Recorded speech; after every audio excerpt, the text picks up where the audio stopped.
உங்கள் எல்லாருக்கும் என்னுடைய மாலை வணக்கம். ரொம்ப சந்தோஷமாக இருக்கு. ரொம்ப நன்றி. தேங்க்யூ. என்னடா பேக் டு பேக் வந்து படம் ப்ரொடியூஸ் பண்ணிருக்காரு, நிறைய காசு வச்சுருக்காருன்னு நினைக்காதீங்க. எல்லாம் கடன் தான். இப்போ மாதம் வட்டி தான் சார். அதையும் சொல்லுங்க சார் கூட. சரிங்க சார்.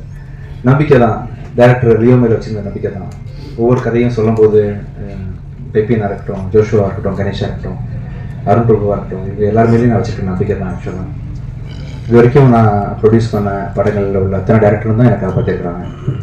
ஸோ அவரை பார்க்கும்போது ரொம்ப நம்பலான்னு தோணுது. நம்புகிறேன், பண்ணுறேன். Thank you so much. இந்த கடன்னு சொல்லி சார் வேறு ஏதாவது ஆயிரப்போகுது, அதுக்காக ரொம்ப சந்தோஷமாக இருக்குது. இந்த படத்தில் வந்து லியோ அளவுக்கு ஒரு சின்சியரான ஒரு மனிதர் நான் பார்த்ததே இல்லை. ஆக்சுவலாக உண்மையிலேயே ரொம்ப ரொம்ப ரொம்ப சின்சியர். உங்களுக்கு ஒரு பிரச்சனைன்னா நீங்கள் எவ்வளோ சின்சியராக இருப்பீங்களோ அதை விட 10 மடங்கு உள்ள இன்வால்வ் பண்ணிட்டு நம்மகிட்டே ஃபைட் பண்ணுவார். இவர் சொன்னார், யாரோ டேரக்டர் பேசிட்டு இருக்கும்போது சொன்னார்ல, நீங்கள் யார் டேரக்டர்னு மறந்துடும் படம் பண்ணிட்டு இருக்கும்போது. அந்த அளவுக்கு ப்ரொசஸ் பண்ணுவார். டெக்னீஷியன்ஸு நமக்கு என்ன முடிச்சாலே நம்ம டேரக்டர் என்ன சொன்னாலும் கேட்டுப்போமே அப்படின்ற மாதிரி ஈஸியாக எடுத்துக்காமல் இறங்கி கடைசி வரைக்கும் ஃபைட் பண்ணி கெட்ட பேர் வந்தாலும் பரவாயில்ல, என்னை பற்றி இன்னொருத்தர் என்ன நினச்சாலும் பரவாயில்ல அப்படின்னு சொல்லிட்டு ஒரு சாலமன் பழைய காலத்து கதை ஒன்று ஞாபகம் இருக்கு. ஒரு குழந்தைய வந்து ஒரு அம்மா தூக்கிட்டு ஓடி வந்துட்டு, சார் இது ஏன் குழந்தைன்னு சொல்லி அழுவாங்க. அதே சமயத்தில் வந்து இன்னொரு அம்மாவும் இது ஏன் குழந்தைன்னு சொல்லி அழுவாங்க. அப்போ சாலமன் கிங் என்ன பண்ணுவார், சரி ஒன்று பண்ணலாம், அந்த குழந்தைய வெட்டி ஆளுக்கு பாதியாக கொடுத்துடலான்னு சொல்லும்போது உண்மையாக நம்ம என்ன பண்ணுவாங்க, அந்த குழந்தைய விட்டு கொடுத்துருவாங்க. இல்லை அவங்ககிட்டே இருக்கட்டும்னு சொல்லிட்டு அதை வச்சு அந்த கிங் சாலமனுக்கு தெரியும் அந்த குழந்தை யார் குழந்தை அப்படின்னு சொல்லிட்டு கண்டுபிடிச்சி தண்டிச்சிடுவாருன்ற மாதிரி. எந்த டேரக்டர் லியோ கூட ஒர்க் பண்ணாலும் ஒரு பிரச்சனைன்னு வந்தால் தாய்மைக்குரிய அந்த பட்டுதலை வந்து ப்ராஜெக்ட் மேலே லியோ கண்டிப்பாக வச்சிருப்பார். அந்த அளவுக்கு ப்ரொசஸ் பண்ணுவார். பிச்சைக்காரங்கள அவர் எடிட்டராக ஒர்க் பண்ணார் கொஞ்சம். அப்போ வந்து நிறைய அவரை பற்றி தெரிஞ்சுக்கிட்டேன். ஒரு 3-4 படம் அவர் கூட சேர்ந்து ஒர்க் பண்ண முடியாத போச்சு எனக்கு. உங்கள் சின்சியாரிட்டி வந்து கண்டிப்பாக உங்களை எங்கேயும் விட்டு கொடுக்காது. நான் பண்ண தப்பு நீங்கள் பண்ணிடாதீங்க. ஆக்சுவலாக நான் வந்து நடிகரான பிறகு மியூசிக் பண்ணுறதை விட்டேன் இல்லையா, இப்போ திருப்பி நான் பண்ண போகிறேன். நீங்கள் என்னதான் இப்போ கண்டிப்பாக அந்த படம் நல்ல பேர் வாங்கி கொடுக்கும் உங்களுக்கு. ஆனாலும் திரும்பி கண்டிப்பாக ஃப்யூச்சரில் உங்கள் டேரக்டர்ஸ் எல்லாருக்கூடையும் சேர்ந்து டேரக்டராக தொடர்ந்து பயணம் பண்ணுங்க. ப்ளீஸ் பண்ணுங்கள். ஒண்டர்ஃபுல் எடிட்டர் நீங்கள். லியோ கிட்ட ஒரு படத்தை கொடுத்துட்டோம்னா வேறு எதை பற்றியும் கவலைப்பட வேண்டாம். டப்பிங் பற்றி கவலைப்பட வேண்டாம், மியூசிக் பற்றி யோசிக்க வேண்டாம். ஏன்னா மியூசிக்லாம் வந்து மியூசிக் டைரக்டர் போகிறதுக்கு முன்னாடி ரீரெக்கார்டிங்லேயே அவரே முடிச்சுவார். ரஃபா இங்கிலீஷ் படத்தில் இருந்தால் போட்டு இது மாதிரி இருக்கலான்ற மாதிரி ஒரு டேரக்டருக்கு பக்காவான ஐடியா ஒன்று கொடுத்து ரொம்ப கான்ஃபிடன்ஸ் கொடுப்பாரு. கடைசி வரைக்கும் கூட இருப்பார். Wonderful technician. Thank you so much Leo. நல்ல ஒரு ப்ராஜெக்ட் கொடுத்துருக்கீங்க. இந்த படம் வந்து பார்த்து தான் எல்லோரும் வாங்கினாங்க. ஸோ அது பார்த்து வாங்கினதுக்காக உங்கள் உழைப்பு தான், உங்கள் ட்ரீம் தான். ஒரு 3-4 வருஷம் கஷ்டப்பட்டு ஒரு படத்தை கொண்டு வந்து என் கம்பெனிக்கு கொடுத்து அஜயவும் நீங்கள் வந்து நடிக்க வச்சுருக்கீங்க. அஜய் வந்து ஒரு அந்த பொண்ணை ரேப் பண்ணுவீங்களா? என்ன பண்ணுவீங்க?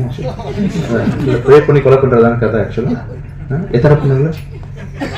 5-6 பேர். 5-6. அதுதான் என்னன்றது நீங்கள் படம் பார்க்கும்போது புரியும் உங்களுக்கு.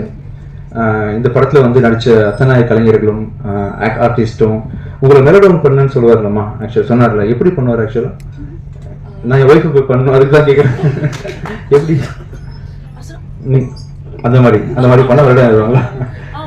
சரி லியோ, கற்றுக்கிறேன். அதையும் நான் கற்றுக்கிறேன். அப்புறம் வந்து நாங்களாம் சித்தராக முடியுமா லியோ? அந்த மச்சக்கண்ணி சித்தர்னு யாராவது சொன்னீங்களா? அது பேர் என்ன? மச்சக்கண்ணி சித்தர், மச்சேந்திரா. இன்னொரு மச்சக்கண்ணி மாதிரி கேட்டுச்சு, மச்சமுனி. மேரேஜ் ஒரு தடவை ஆனவங்கலாம் சித்தராக முடியுமா? சரி சார், நீங்கள் சொல்லுங்கள் சார். மகனே சார், ஆக முடியுமா? சித்தராக முடியுமாண்ணா? நான் இதான் செய்ய முடியுமா சார் ஃபியூச்சரில்? சித்தராக ஒழுக்கத்துக்கிற முடியுமா? அப்போ சார் நீங்கள் சித்தர் சார், தனஞ்சன் சார், நீங்கள் சித்தர். தேங்க்யூ. ரொம்ப சந்தோஷமாக இருக்குது. இதே மாதிரி ஆக்சுவலாக வந்து இன்னொரு முக்கியமான ஒரு மீட் ஒன்று இருக்குது. இந்த படத்தை போட்டு காமிச்சு முக்கியமான டேரக்டர்ஸ்க்கெலாம் போட்டு காமிச்சு அதை வந்து பெரிய செலிப்ரேஷன் மாதிரி கொண்டாடணும் பிஃபோர் ரிலீஸ் நினச்சோம். அப்போ தான் ஒரு பெரிய ஈவெண்ட்டு பண்ணணும். இப்போ ட்ரெய்லர் மட்டும் சும்மா லான்ச் பண்ணிடலாம் நினைக்கும் போது தனஞ்சன் சார் தான் வேஸ்ட் பண்ணாங்க. இல்லை பண்ணாதீங்க, நீங்கள் எல்லாரையும் கூப்பிட்டு ஃபஸ்ட்லேருந்தே நீங்கள் செலிப்ரேஷன் ஆரம்பிச்சிருங்க அப்படின்னு சொன்னதுனால நீங்கள் சொன்னதான் அந்த ஃபங்க்ஷன் பண்ணேன் சார். Thank you so much.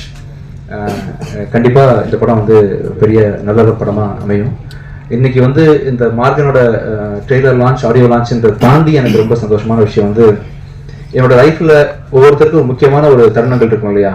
பிறந்தோன்றது ஒரு முக்கியமான தருணம், கடைசியில் சாக போறோன்றது முக்கியமான 2 முக்கியமான டேட் நம்ம எல்லாருக்கும் இருக்கிற மாதிரி லைஃப்ல மேரேஜ்ன்றது ஒரு முக்கியமான தருணன்ற மாதிரி, வேலை கிடைச்சது, ஃபர்ஸ்ட் சம்பளம் வாங்கணும், ஃபர்ஸ்ட் வேலை கிடைச்சதுன்றதெல்லாம் முக்கியமான தருணங்கள்ன்ற மாதிரி என் லைஃப்ல ஒரு முக்கியமான மைல்ஸ்டோன் அமைச்சு கொடுத்த சசி சார் வந்து டிஷும் படத்தின் மூலமா என்ன மியூசிக் டைரக்டர் ஆக்குனாரு.